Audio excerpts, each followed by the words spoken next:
جی ہاں، اول تو ہمارے ملک میں قتل ہو جائے تو پرچہ ہی مشکل سے درج ہوتا ہے، اور پرچہ کٹ جائے تو پھر ملزمان گرفتار نہیں ہوتے، اور ایسے ملزمان کا کیا کہیے کہ جو مفرور ہو جاتے ہیں، عدالت میں پیش نہیں ہوتے ہیں، انہیں اشتہاری قرار دے دیا جاتا ہے۔ اور اگر ان اشتہاریوں میں سے ایک اشتہاری ملزم پکڑا جائے اور اس کو سپریم کورٹ ضمانت پر رہا کر دے تو پھر مقتول کے لواحقین پر کیا بیتے گی۔ جی ہاں، ایسا ہی ایک کیس سپریم کورٹ میں آیا۔ 31 سالہ راجہ نزاکت، جس کے 3 چھوٹے چھوٹے بچے تھے، اس کو قتل کیا گیا، اور ملزمان کوئی معمولی لوگ نہیں، بہت بااثر شخصیات تھے۔ کرنل ریٹائرڈ تصدق بشیر،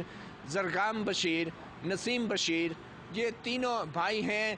پاکستان فوج کے سب سے طاقتور گروپ اسپیشل سروسز یعنی کمانڈو گروپ کے جو سربراہ ہیں میجر جنرل فرخ بشیر، ان کے 3 سگے بھائی مفرور ملزمان تھے اس قتل کے الزام میں، جن کو میں سے ایک ملزم نسیم بشیر پکڑا گیا، مگر آج سپریم کورٹ میں چیف جسٹس افتخار محمد چودھری اور جسٹس طارق پرویز کی عدالت نے اس مفروع مجرم کو جو بڑی مشکل سے پکڑا گیا تھا اس کو بھی ضمانت پر رہا کر دیا ہے، اور اس وقت کوئی ملزم بھی پولیس کے گرفتاری میں نہیں ہے۔ مقتول کے لواحقین کی نمائندگی سپریم کورٹ میں کر رہے تھے پاکستان مسلم لیگ نون کے لیڈر اور سینیٹر ظفر علی شاہ جو ایڈوکیٹ ہیں، ان سے ہم بات کرتے ہیں۔ ظفر علی شاہ صاحب،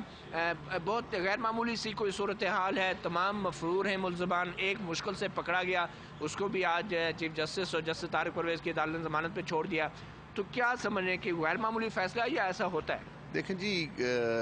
ایسا ریئر کیس میں ہوتا ہے، یہ اس طرح کبھی بھی نہیں ہوا۔ اس قسم کے بے شمار فیصلے ہیں۔ یہ اب تو مجھے رائٹ ہے کہ فیصلہ جب ہو جائے کورٹ کا تو اس پہ کمنٹس کیے جائیں، تو میں یہ سمجھتا ہوں کہ یہ غیر معمولی ایک فیصلہ ہے کہ جبکہ ایک مرڈر کے کیس میں، جس میں ایک آدمی جو ہے کولڈ بلڈڈ مرڈر ہوا اس کا، اور 2 اس کے جو ہمراہی ہیں وہ جو ہیں زخمی ہوئے ہیں، ان کو وائٹل پارٹ پر فائر آرم کی انجریز ہیں، ڈے لائٹ اکرنس ہے، چاروں کے چاروں جو ہے اشتہاری پروکلیمڈ جس کو ہم کہتے ہیں وہ اپنا ملزمان ہیں، جن میں سے ایک بڑی مشکل سے پکڑا گیا، اور جو وہ بھی پروکلیمڈ اوفینڈر تھا، اور جس کی جو اپنی گاڑی میں بٹھا کر دوسرے 2 کو اکیوزڈ کو لایا تھا، جنہوں نے نیچے اتر کر ایک آدمی کو مارا، 2 آدمیوں کو زخمی کیا، پھر دوبارہ گاڑی میں بٹھایا اور بھگا کر کون سا اسلحہ استعمال ہوا؟ کلاشنکوف اور 38 اور دوسرے جو پسٹل پر۔ تو پولیس ابھی تک آپ کے خیال میں انہیں کیوں نہیں گرفتار کر پائی؟ کون ہو سکتا ہے؟ کچھ تو ملزمان جو ہیں وہ بڑے باصر بھی ہوتے ہیں، بڑے ہوشیار بھی ہوتے ہیں، بھاگ بھی جاتے ہیں، زیر زمین بھی چلے جاتے ہیں، یہ ہوتا ہے۔ ان ملزمان کی رشتہ داری میجر جنرل فرخ بشیر سے بھی یہ بالکل کہا جاتا ہے جی، مجھے اپنے کلائنٹ نے جو کہ مقتول کا سگا بھائی ہے رفاقت، اس نے بتایا ہے کہ یہ میجر جنرل فرخ بشیر جو حاضر سروس ہیں، یہ ان کے بھائی ہیں۔ تو آپ سمجھتے ہیں کہ یہ بھی ایک وجہ ہو سکتی ہے ان کے نہ پکڑے جانے کی؟ میرے سامنے تو میں کوئی وٹنس تو نہیں ہوں اس کے بات کا، لیکن وہ پنجابی میں سمجھ صاحب کہتے ہیں کہ جس کی چوری ہو اس کا ایمان چلا جاتا ہے۔ اب جو مقتول ہیں، جن کا دن دہاڑے ایک مر گیا ہے، 2 جو ہیں وہ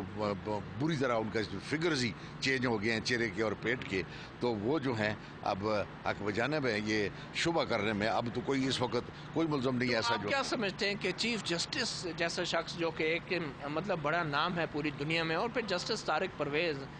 انہوں نے یہ فیصلہ کن حالات میں کیا؟ قانونی امکان تھا اس فیصلے کا؟ میں سمجھتا ہوں کہ ویسے تو چونکہ ڈسکریشن ہوتی ہے اور کورٹ کو بڑی ایمپل پاور ہوتی ہیں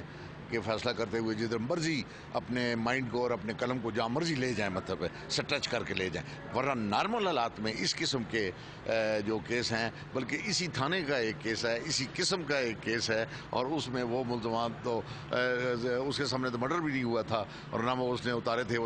تو وہ اسی کورٹ نے اس کی بیل جو ہے وہ ریجیکٹ کی ہے، اسی تھانے کا کیس ہے۔ بہت شکریہ ایڈوکیٹ ظفر علی شاہ۔ ایک بار پھر بتاتے چلیں، پاکستان فوج کے سب سے طاقتور group special services group commandos جن کو کہتے ہیں، ان کے سربراہ میجر جنرل فرخ بشیر کے 3